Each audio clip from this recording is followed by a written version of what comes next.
Well, hey YouTube, it's Petey Two Finger, and this is the amplifier that I've been talking about for a while. Today I installed a power switch, input jack, and a fuse.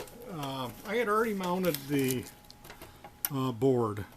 This whole thing, this is a piece of, not ply, it's wood. It's maybe an inch high. And I had taken this and shaved about an inch off of the front of it today and then moved it back. Cut a little bit more of a notch out of this side of the wood and then reseated some of these. These two are a pair. This is 12.5 volts plus 12.5 volts is 24. 12.5 volts plus 1.5 is 24. And then these connect. So they're connected this way, and then they connect to each other. And one power line comes up to this switch. The other minus side of it goes back to the fuse here, and then comes out of the fuse and goes right into the amp. So the 24 volts comes up to part of this DP-DT switch. There's two sides to the switch. It's a DP-DT. And can I fish it out of here? Get this in here.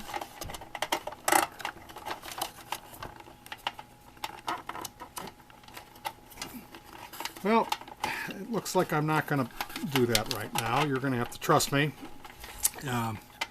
One side of the switch is the 24 volts comes in, and then the 24 volt it comes out on the hot side of the switch and goes into this amp.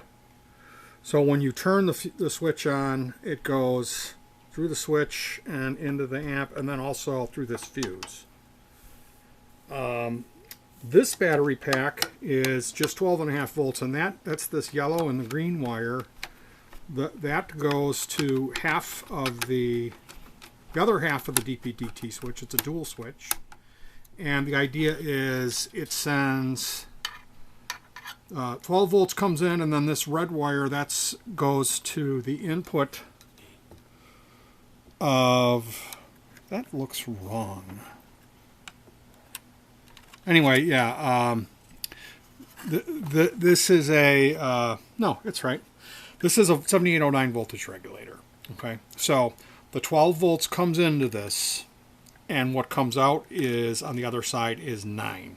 So that 9 volts, it comes out and runs to this rail here, and that's black because it's supposed to mean negative, and the top one is positive. So this will screw into the front, and then the circuits that I mount, some of them I will have additional holes, like basically we'll be drilling holes in here and stick this PCB in here, and then there'll be another one over here with a bypass switch, and then maybe a master volume knob or a giant LED here. I got a 22 millimeter LED.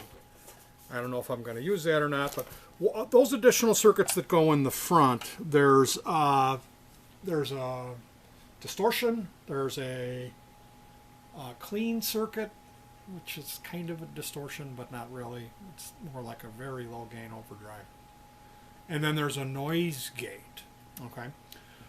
And that noise gate is only going to be on the side, the channel with the distortion, okay? So there's going to be a toggle switch, and those three circuits will get their power. They will hook up to this. So this VRAG is going to be powering the noise gate, the fender, and the distortion, as well as there is a buffer here. This is the input buffer.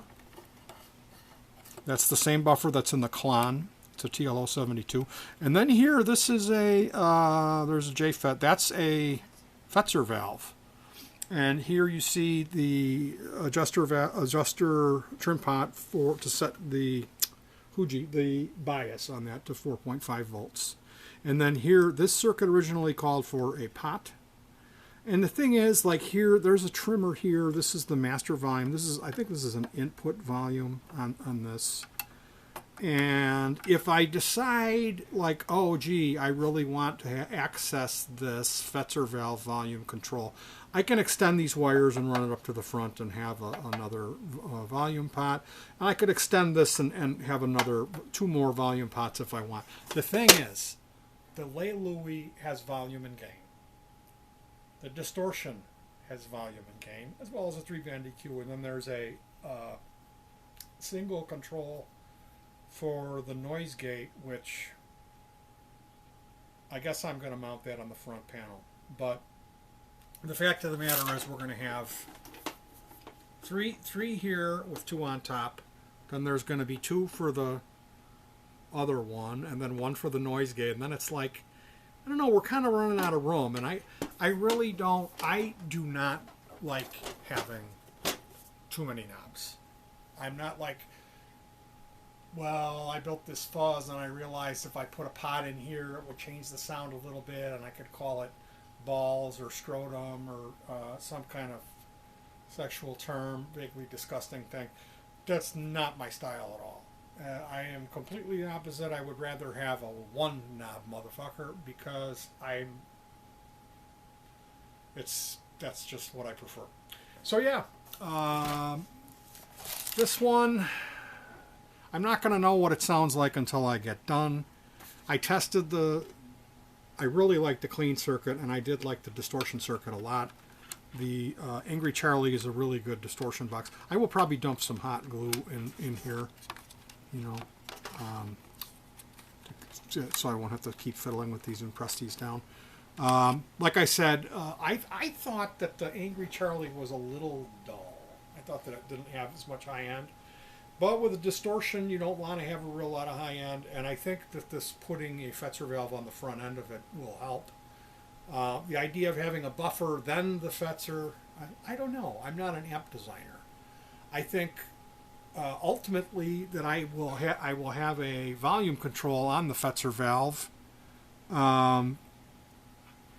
Is going to enable me to run it in the sweet spot that I want it. And I'm not really going to be like, oh my goodness, I really wish I had a pot on there. I don't think I will. I don't think I like this. I think this whole box is really kind of cheap, you know? It really is. But yeah, that's the amp. I will definitely be doing a demo. I built one of these last year, very similar. It's a much more sturdy box. It was a tachometer case, bigger box, and that one had a spring reverb, so it's a suspended spring tank floating in there. And that's a PAL 800, which is a pedal. It's a Marshall simulator. JCM 800, which is lower gain, doesn't really distort very much, and it really sounds good. It really has a thing. It has like, wow, it's amp-like or JFET-like, whatever you call it.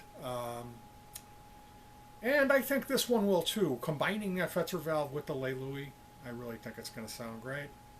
I can't wait to try this out. I run it on a single 12-inch speaker in like a little Naugahyde looking case that I got from a resale store. It's a brand new Fender speaker. Somebody bought a Princeton or a tube amp and took that speaker out and bought a custom 12 and put it in there. Didn't want that stock crappy Fender speaker. So that's what I'm going to run through. I have alternate is like kind of like a JBL. It's a aluminum cone. It's called a Gauss 2148. It's a 400 watt rated speaker, super heavy magnet. That's what Jerry Garcia used to use. So yeah, this one is going to be wrapping up fairly soon. I'm going to have some Marshall style knobs. I believe I'm going to be 1 shy. But this one was a pain in the ass. We had a counterfeit JFET. We had a bad capacitor. We built a lot of circuits that didn't work. Or was my error? I don't know. It might have been my test rig was funky. And then there was Taiwan New Year, which took a huge chunk out of the time waiting for parts. I don't like to complain on social media, like they say, but I got to be realistic. Typically, projects for me are more of a one-day affair. I like to just build it and have it work and be done, you know. So this one was more challenging, but I think ultimately what I'm going to end up with having the separate circuits, like there's a buffer, there's a Fetzer valve, clean circuit, then a distortion circuit, then the power amp. This is really going to, this is going to be something else. And I'm proud of it. Fucking hey, I'm proud of it. As far as the Class D rear end, there's no other way to do this.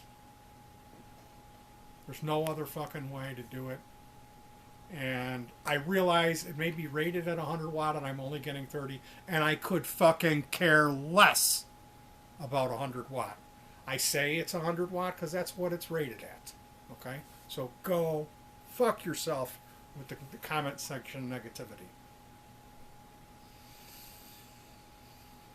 I feel better. Alright, you guys, sorry, I'm in withdrawal. I just took my pills, so I'm going to go soak in the tub until this shit kicks in and get drunk. Take care. Peace.